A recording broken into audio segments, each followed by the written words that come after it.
ষষ্ঠ শ্রেণীর বার্ষিক পরীক্ষা দ্বিতীয় পত্র বাংলা। খুবই বেছে বেছে তোমাদের জন্য 15টি অবজেক্টিভ একসাথে করেছি। 15টি অবজেক্টিভ তোমাদের আসবে। তার মধ্যে 1 নম্বরে লিখছি অভিজাতদের ভাষাকে কি ভাষা বলা হয়? উত্তর হলো উচ্চ শ্রেণীর ভাষা। 2 নম্বর, যেসব ভাষা লেখায় ব্যবস্থা নেই সেগুলোকে কি বলে? উত্তর মৌখিক ভাষা। 3 নম্বর, শিশু প্রথমে ভাষা শেখে তাকে বলে? উত্তর, এই দুটোটা উত্তর কিন্তু, প্রথম ভাষা ও মাতৃভাষা। 4 নম্বর, যেমন ভাগ যন্ত্র তৈরি হয়, এই সবটি উত্তর। 1, 2, 3। কোনটি সঠিক? সবগুলোই সঠিক।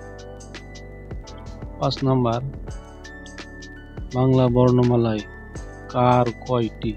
উত্তর 10টি। 6 নম্বর, স্বাধীন ব্যবহার নেই যাদের, এই যে এটা প্রত্যয় বিভক্তি উপসর্গ, কোনটি সঠিক? সবগুলোই সঠিক। 7 নম্বর হলো জিহ্বা মূলীয় ধ্বনি কোনটি? উত্তর খ। ক থাকবে, গ থাকবে, গ থাকবে, এরকম উত্তর হবে খ। 7 নম্বর গেল। 8 নম্বর, যে ধ্বনি উচ্চারণকালে জিভ কম্পিত হয় তাকে কি ধ্বনি বলে? উত্তর কম্পিত। তারপরে হলো এটা বিশেষ্যের পরিবর্তে ব্যবহৃত হয় তাকে কি বলা হয়? উত্তর সর্বনাম।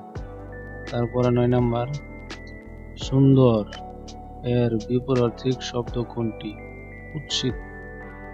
10 নম্বর, অম্ব শব্দের সমার্থক শব্দ কি বা কোনটি? উত্তর জল।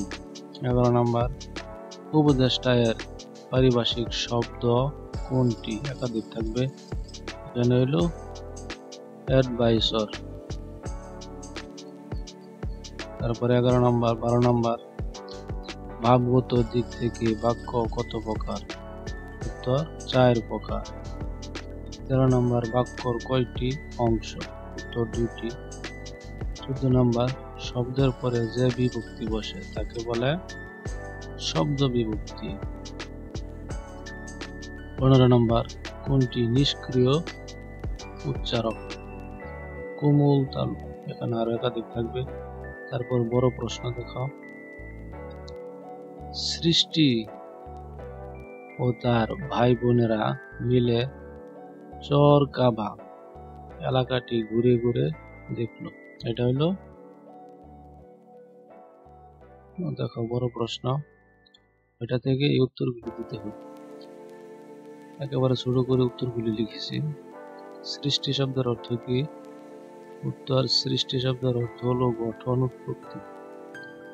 খ নাম্বার, জীবিকা কাকে বলে? উত্তর, যে উপায়ে মানুষ জীবনযাপন চালানোর জন্য আয় উপসর্গ করে তাকে জীবিকা বলে। ছোট গ, চাকরিজীবী কারা? উত্তর হলো যারা বেতন বা মাসিক পরিশ্রমিকের বিনিময়ে কোনো প্রতিষ্ঠান, অফিস, কারখানা বা সরকারি বেসরকারি দপ্তরে কাজ করে তারা চাকরিজীবী। বড় গ, এটা প্রশ্ন, একেবারে ছোট করে উত্তর বলছে কি বিদ্যালয়ের প্রতিশব্দ, এখানে কি দিয়েছে? প্রতিশব্দ স্কুল। বাক্য তৈরি হলো আমি প্রতিদিন নিয়মিত স্কুলে যাই। 15 নম্বর এই প্রশ্ন, এটি হলো উত্তর। একটু বড়। তারপরে দেখো ভাব সম্প্রসারণ, যে কোনো একটি, 2টি থাকবে। বিশ্বে যা কিছু মহান সৃষ্টি চিরকল্যাণকর, অর্ধেক তার করিয়াছে নারী, অর্ধেক তার নর। ভাব সম্প্রসারণ, এটা আমি 2 ভাবে উত্তর দিয়েছি, দেখো এটা হলো সম্পূর্ণ। এই পর্যন্ত। তুমি যদি চাও এটাকে আরো ছোট করে লিখতে, তবে এটুকু লিখলেই, বিশ্বে যা কিছু মহান সৃষ্টি চিরকল্যাণকর, এটুকু দিলে। তারপরে ইচ্ছা থাকলে উপায় হয়, ভাব সম্প্রসারণ, এটা দেখো উত্তর হলো এইটুকু। আর যদি ছোট করে দিতে চাও তবে আজকে এই পর্যন্তই। ভিডিওটা ভালো করে দেখবে, ইনশাআল্লাহ কাজে লাগবে পরীক্ষায়। এবং অন্য ভিডিও আমার চ্যানেলে আছে, দেখে নিও। নতুন হয়ে থাকলে চ্যানেলটি সাবস্ক্রাইব করে দিও।